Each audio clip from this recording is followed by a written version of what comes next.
सोया नाग जमाना खोया भज मन नारायण भज मन नारायण भज मन नारायण भज मन नारायण.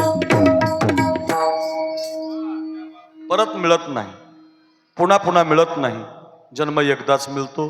हा जन्म वायाला घालू नका, त्याचा कोळसा करू नका. संधीचं सोनं करा.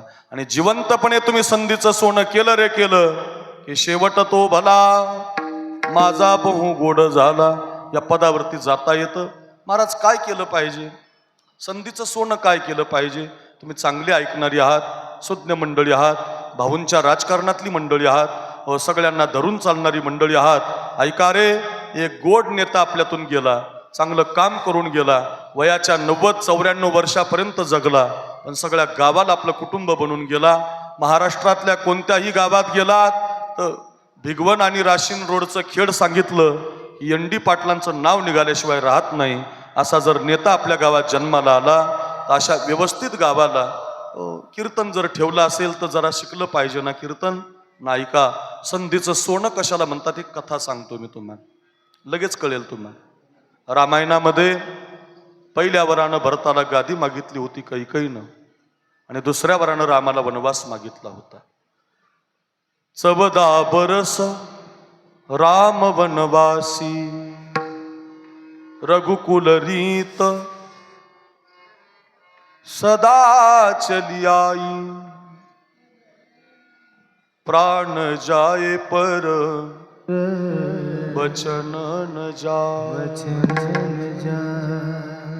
तापस वेश विशेष उदासी 14 बरस राम वनवास. जा राघवा जा, तुला 14 वर्षाचा वनवास आहे. पहिल्या वरानं भरताला गादी मागितली होती आणि दुसऱ्या वरानं रामाला वनवास मागितला होता. माझ्याकडे बघा, वलकला अंगामध्ये धारण करून विश्वाचा मालक आई वडिलाचं वचन घेऊन वनवासात निघून गेला होता. गंगेचा काठ लागला होता. प्रकाश बाबा, पानसरे गुरुजी, बंडोपंत पलीकडच्या काठाला जाण्याची गरज होती.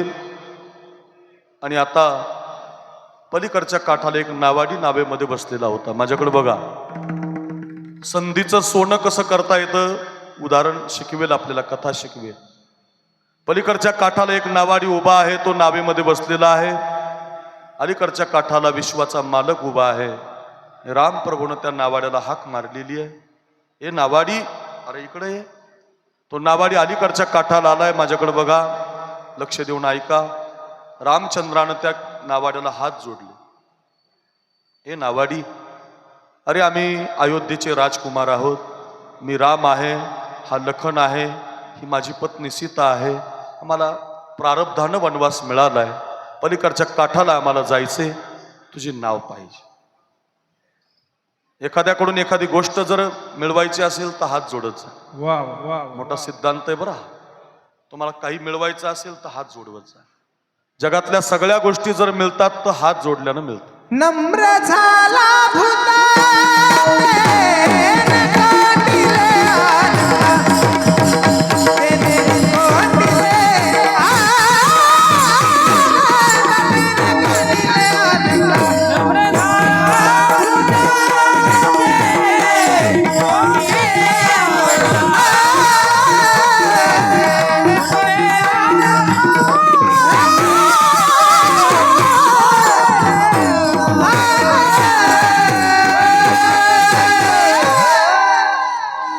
नम्र झाला भूता तेने कुंडिले अनंता. लहानपण देगा देवा मुंगी साखरेचा रवा रवा. मुंगी साखरेचा रवा लहानपण देगा देव. आपण नेहमी ऐकतो हे अभंग. लहान असलं पाहिजे, कितीही श्रीमंत व्हा, किती मोठ्या मनाचा राजा माणूस आहे हा, आपल्यातून गेलाय, त्यांच्या मुलींना दुःख आहे, मुलांना दुःख आहे, तुम्हा सगळ्यांना दुःख आहे. समाजासाठी जगणारा, दुसऱ्यासाठी जगणारा एन.डी. पाटलासारखा भाऊ ज्यावेळेला जातो, गाव रडतं महाराज, तालुका रडतो, जिल्हा रडतो, माणसं रडतात. का रडतात? त्याचं कारण मोठी असतात ही माणसं पण लहान वागतात, छोटे होतात, अतिशय हात जोडतात, समर्पण भावनेनं वागतात. लहान झालं पाहिजे.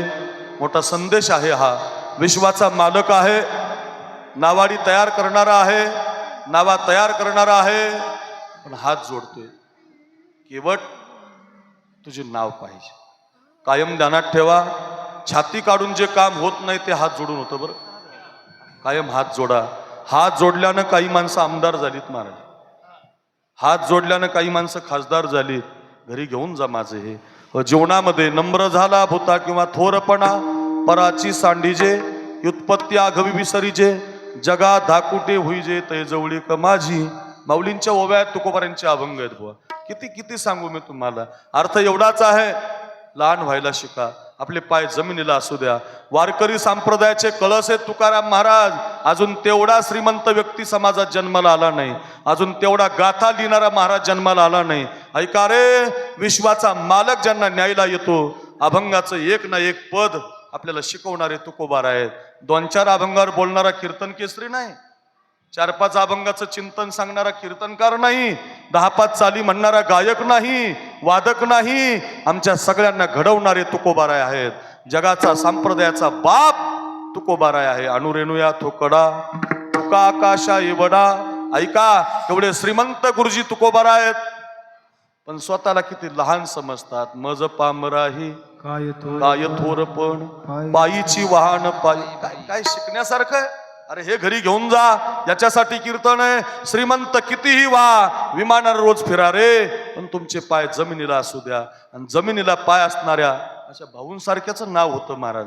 अशांची लोक आठवण काढतात, अशांना लोक मुजरा करतात, अशांसाठी कीर्तनं ठेवतात, अशांचं नाव कीर्तनामध्ये निघत असतं. अर्थ एवढाच आहे. पुन्हा पुन्हा विनंती असेल, लहान व्हायला शिका. तुका म्हणे जाण व्हावे लहाना हुनी लहान. पुन्हा पुन्हा विनंती करतो, हात जोडलेत राम प्रभूनं. संधीचं सोनं कसं आहे बघा. आणि तो केवट म्हणतोय, कशासाठी हात जोडलेत प्रभू, काय पाहिजे? रामचंद्र म्हणतात, तुझे नाव पाहिजे. पलीकडच्या काठाला जायचंय बघ, तुझ्या नावेची गरज आहे. तो केवट म्हटलं, नाव पाहिजे का? तुम्हाला नाव पाहिजे म्हटले प्रभू, पण मला द्यायची नाही. पहिला माणूस आहे बघा जगातला नाही म्हणणारा. विश्वाचा मालक म्हणतोय नाव पाहिजे, आणि तो केवट म्हणतोय मला द्यायची नाही. फार सुंदर भाव आहे. थोडा पेटीला आवाज दे बाळा, पेटीला. असा विश्वाचा मालक म्हणतोय मला नाव पाहिजे, आणि तो केवट म्हणतोय मला नाव द्यायची नाही. राम प्रभू त्याला म्हणतात, अरे एका पायावर लोक उभी आहेत हिमालयात मी जावं म्हणून, गावागावानी सप्ते चाललेत मी जावं म्हणून, पंक्ती घालतात लोक मी जावं म्हणून, रामकृष्ण हरीचा जप करतात मी जावं म्हणून. खूप प्रयत्न आहेत, मी अजून कोणाच्या स्वप्नामध्ये नाही. आणि मी तुझ्या घरी आलोय, मी तुझ्या दारात आलोय, मी तुझ्या झोपडीवर आलोय, आणि मला नाही म्हणतोस?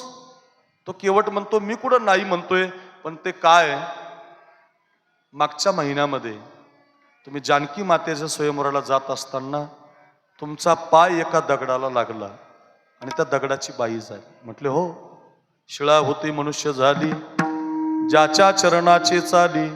तुमचा पाय लागला आणि दगडाची बाई झाली. म्हटले हो. म्हणून तुमचा एक पाय जर दगडाला लागला तर दगडाची बाई होते. माझी नाव लाकडाची आहे, माझी नाव लाकडाची आहे.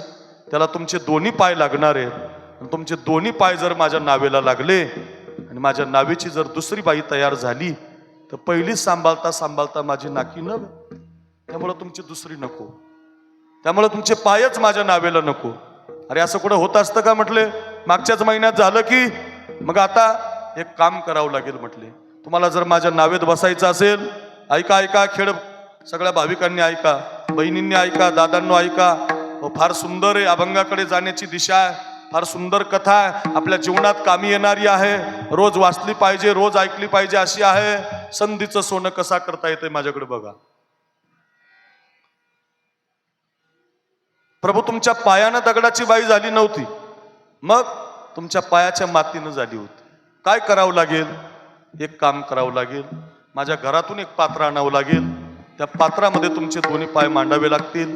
माझ्याकडे बघा, माझी बायको तुमच्या पायावर पाणी टाकेल, मी तुमचा पाय मातीचा वेगळा धुवून काढेल आणि मग तुमचे पाय माझ्या नावेत मांडायला हरकत नाही. आणि म्हटले पात्र, वेळ कमी आहे. त्यानं ती काठवट आणली. आता ही काठवट आताच्या मुलींना कळणार नाही, पण जुन्या MH 90 MH 85 जुन्या आजींना ती काठवट माहिती आहे. आता ती गुगलवर म्हणावी लागेल काठवट उखळ. आता ती राहिली नाही. काठवट आणली गेली. माझ्याकडे बघा, फार लक्ष द्या. काठवटीमध्ये प्रकाश बाबा प्रभूचा उजवा पाय मांडलेला आहे. लक्ष द्या. 2-4 ठिकाणी पातळ फाटलेली केवटाची बायको पाणी ओतते. केवट उजवा पाय धुवून काढतो. चित्र डोळ्यासमोर आणा. उजवा पाय खाली जातो, डावा पात्रामध्ये येतो. डाव्याला पाणी सुरू होतं. आता डावा सुद्धा धुवून होतो. नावेमध्ये बसायचंच असतं.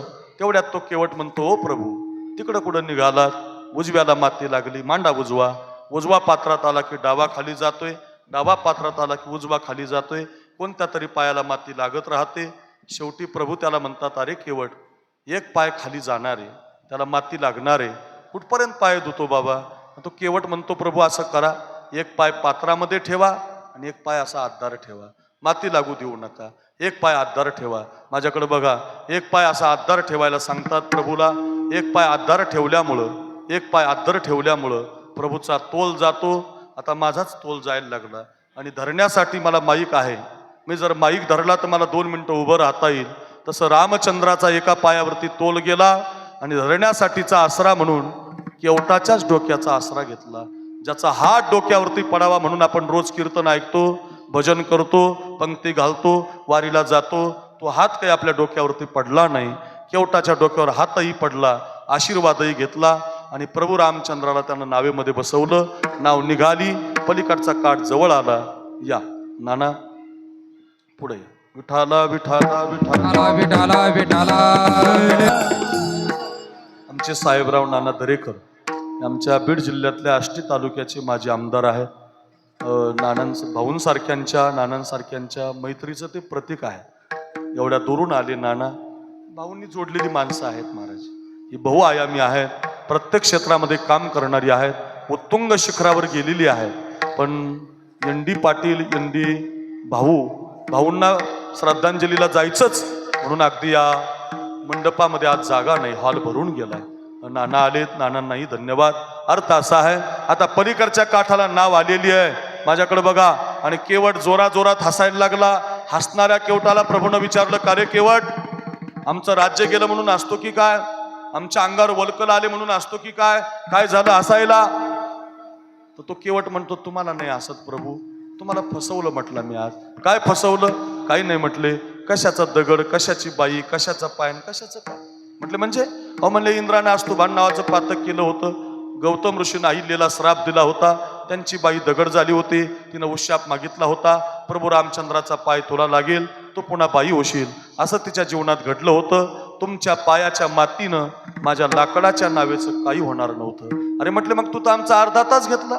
बायकोला पाय धुवायला लावले, आईला पाय धुवायला लावले, एका पायावर आम्हाला उभं केलं आणि आता म्हणतो काही नव्हतं. त्या केवटाचं उत्तर घरी घेऊन जा. केवट म्हटला, प्रभू तुम्ही माझ्या दरवाजात नाव मागायला आले. विश्वाचा मालक, नावा तयार करणारा, नावाडी तयार करणारा माझ्या दरवाजात नाव मागायला आला. ही माझ्या जीवनातली संधी होती आणि तुम्हाला फसवून तुमचे पाय धुवून घेतले.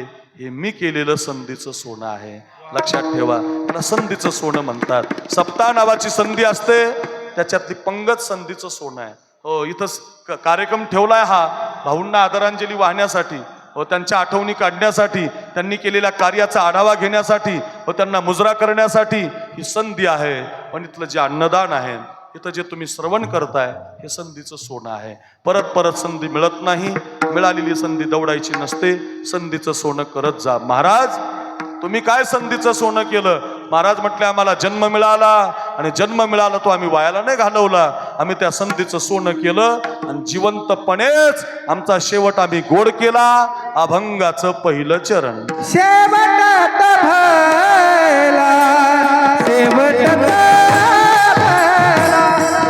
शेवट भला.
शेवट तो भला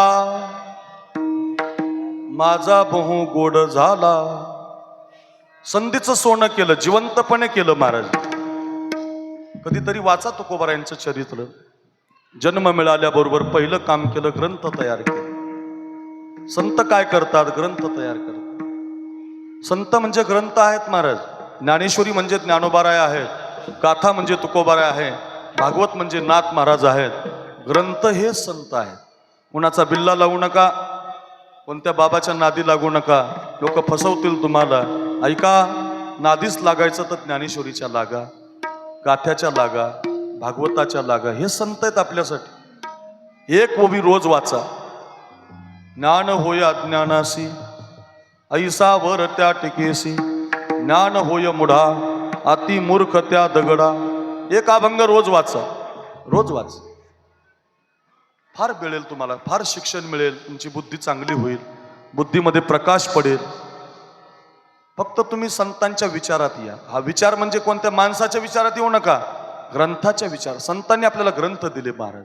सगळ्यात मोठा उपकार केला, केला जगाशी उपकार, तारी येले नारी न. लाखो लोक तुम्हाला शिष्य बनवतील नाना, लाखो लोक तुम्हाला दास बनवतील, पण ज्ञानोबाराय तुम्हाला संत बनवतील. तुकाराम महाराज तुम्हाला देव बनवतील. आपणा सारिखी करीती याती कुळ नाही चित्ती. का? ग्रंथ तयार केले. माझ्याकडे बघा, पहिलं काम केलं, ग्रंथ तयार केले. आज ग्रंथ परदेशात गेले, परराज्यात गेले. हो, आता मी त्या पंजाबला गेलो होतो, त्या अमृतसरमध्ये सुवर्ण मंदिरामध्ये पानसरे गुरुजी, हो, त्या सोन्याच्या मंदिरामध्ये प्रकाश बाबा नामदेवरायचे अभंग गायल्याशिवाय पगडीवाले शीख लोक जेवण करत नाहीत. म्हणजे परधर्मात, परराज्यात, परसंस्कृतीमध्ये संप्रदायाची तत्व बीजारोपण करणारे संत आहेत. ग्रंथ तयार केले. आज ग्रंथाची सत्ता जगावर आहे. विश्वाची माऊली ऐशी तुझी ख्याती. ग्रंथ तयार केले आणि ग्रंथानं जग जिंकलं. आणि जग जिंकल्यामुळं जिवंतपणे म्हणता आलं, शेवट तो भला माझा बहु गोड झाला. आणखी सांगू, कामक्रोध जिंकले. कामक्रोध जिंकले. सोपं नाही. अंगावर पाणी टाकलं, उकलतं तरी सहन केलं. लोकांनी काखेतली झोळी फाडली तरी सहन केलं. लोक अंगावर थुंकले तरी सहन केलं. लोकांनी मधुकरी मिळू दिली नाही तरी सहन केलं. काम क्रोध बंदी खानी, तुका म्हणे दिले दोन्ही. इंद्रियाचे धनी आम्ही झालो गोसावी. आणि मग म्हणता आलं, शेवट तो भला माझा बहु गोड झाला. काळ जिंकला. काळावरती विजय मिळवला. काळावरती. ध्रुवबाळाची कथा वाचा, ज्ञानोबारांची कथा वाचा, तुकोबारांची कथा वाचा, नाथ महाराजांची कथा वाचा. काळ जिंकला आणि मग म्हणता आलं, शेवट तो भला माझा बहु गोड झाला. काल एकादशी होती. कालच्या एकादशीला महाराष्ट्रातल्या सगळ्या संतांच्या दिंड्या परत आल्या. परत वारी म्हणतात कालच्या एकादशीला. आम्ही आळंदीला होतो, सकाळचं कीर्तन होतं आणि नाना सगळ्या दिंड्या परत आल्या. आता 1 महिन्यापूर्वी याच दिंड्या सगळ्या भागातून देवाला पाहायला जात होत्या, पण भजन करत जात होत्या. श्री ज्ञानदेव श्री तुकाराम, श्री ज्ञानदेव श्री तुकाराम, श्री ज्ञानदेव श्री तुकाराम, देव श्री तुकाराम. श्री ज्ञानदेव श्री तुकाराम, श्री ज्ञानदेव श्री तुकाराम, श्री ज्ञानदेव श्री तुकाराम, श्री ज्ञानदेव श्री तुकाराम, श्री ज्ञानदेव श्री तुकाराम, ज्ञानदेव श्री तुकाराम, श्री तुकाराम, श्री तुकाराम. मस्त भजन असतं. ज्ञानोबाराया माझ्या तुकोबाराया, ज्ञानोबाराया तुकोबाराया. गोड आवाजात भजन करत दिंड्या जातात. अशी दिंडी पूर्वी जायची आणि त्या दिंडीचं वाळवंटात कीर्तन असायचं. नामदेव महाराज कीर्तन करत होते म्हणे. नामदेवरायच्या कीर्तनामध्ये ज्ञानेश्वर महाराज टाळ घेऊन उभे असायचे. आमच्या वारकरी संप्रदायाची परंपरा आहे, इथं जात मानली जात नाही, इथं कोणता धर्म मानला जात नाही. आणि वारकरी संप्रदायात जो कोणी जात मानत असेल त्याला बाजूला काढा. ध्यानात ठेवा, हे व्यासपीठ जात मानणारं व्यासपीठ नाही. या ठिकाणी नामदेवराय कीर्तन करत होते, ज्ञानेश्वर महाराज टाळ घेऊन उभे होते. नामदेव कीर्तन करी पुढे नाची पांडुरंग, जनी म्हणे बोला ज्ञानदेवा अभंग. अभंग बोलता रंग कीर्तनी भरे, अभंग बोलता रंग कीर्तनी भरे, अभंग बोलता रंग, अभंग बोलता रंग कीर्तनी भरे. प्रेमाचे छंद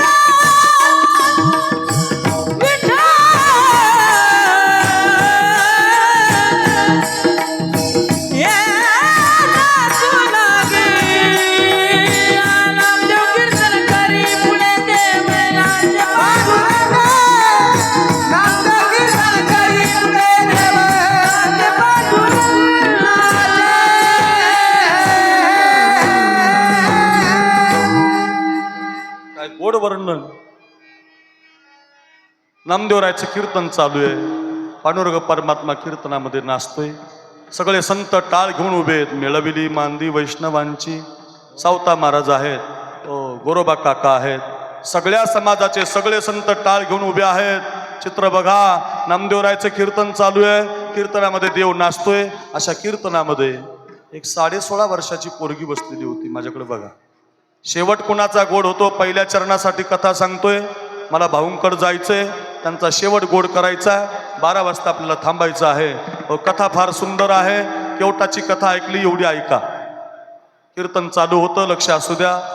आणि कीर्तन चालू असताना एक 16.5 वर्षाची पोरगी नाना कीर्तनाला बसलेली होती. त्या मुलीचं नाव कानोपात्रा होतं. फार सुंदर होती दिसायला.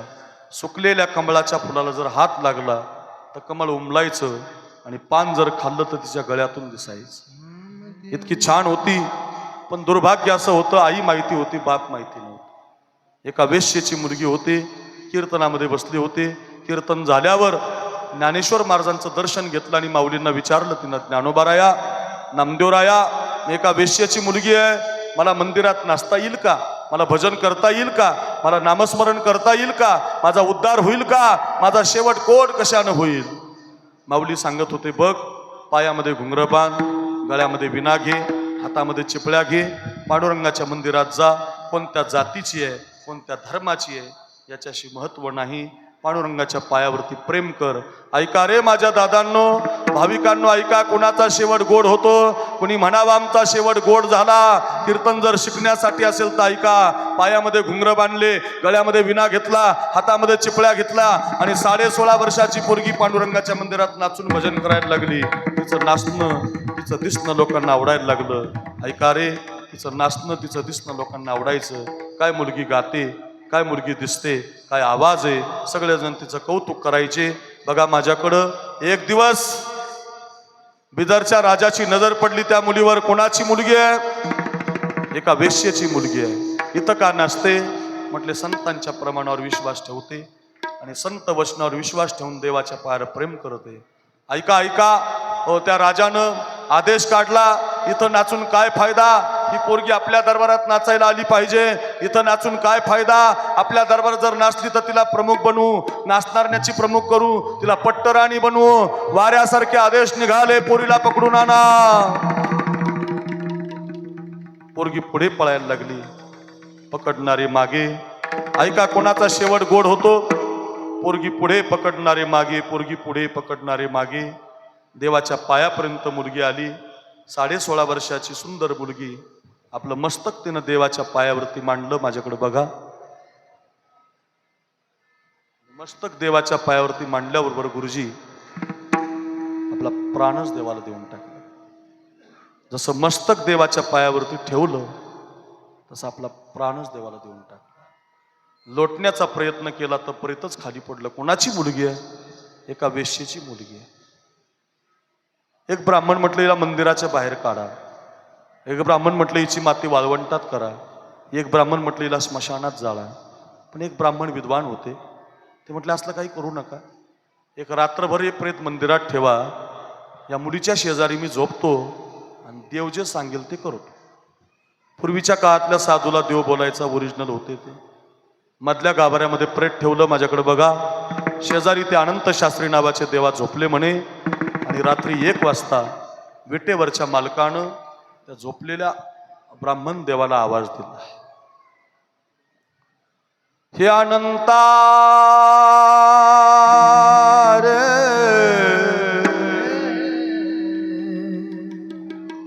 हे अनंता रे, हे अनंता पाहे पात्रा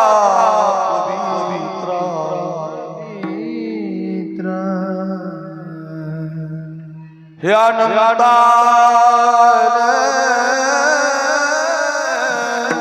अनंता हे अनंता अनंता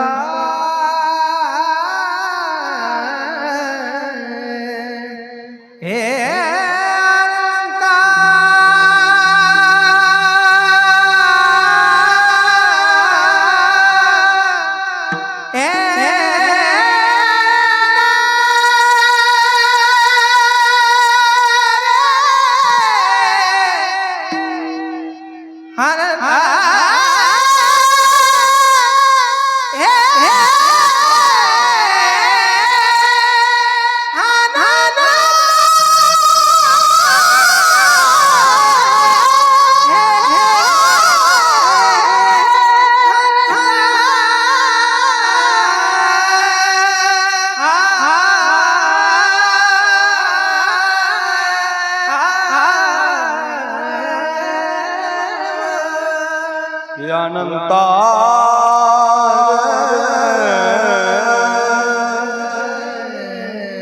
पाहे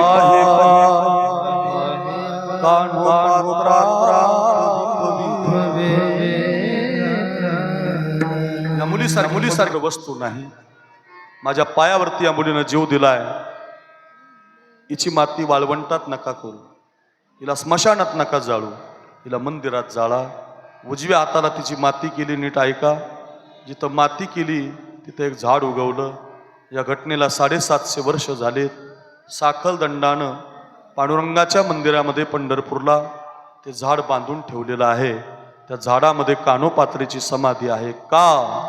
धन्य कान्होपात्राजी झाली भाग्याची. काय झालं? भेटी झाली ज्ञानदेवाची म्हणून या धन्य धन्य निवृत्तीनाथावो जय माऊली. संत विचारात पोरगी आली. 16.5 वर्षाची मुलगी देवाच्या पायावरती मस्तक ठेवून आपला प्राण दिला.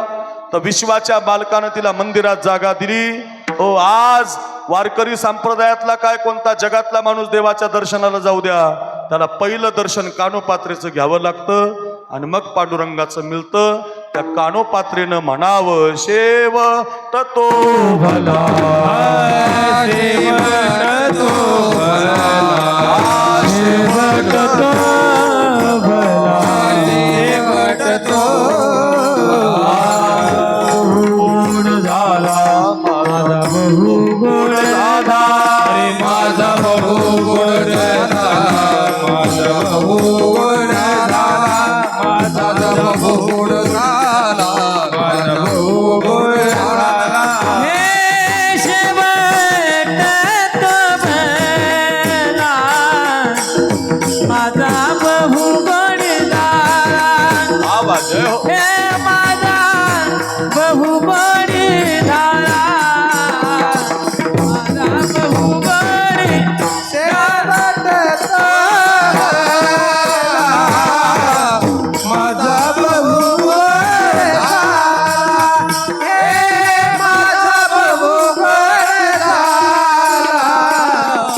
माझा प्रभू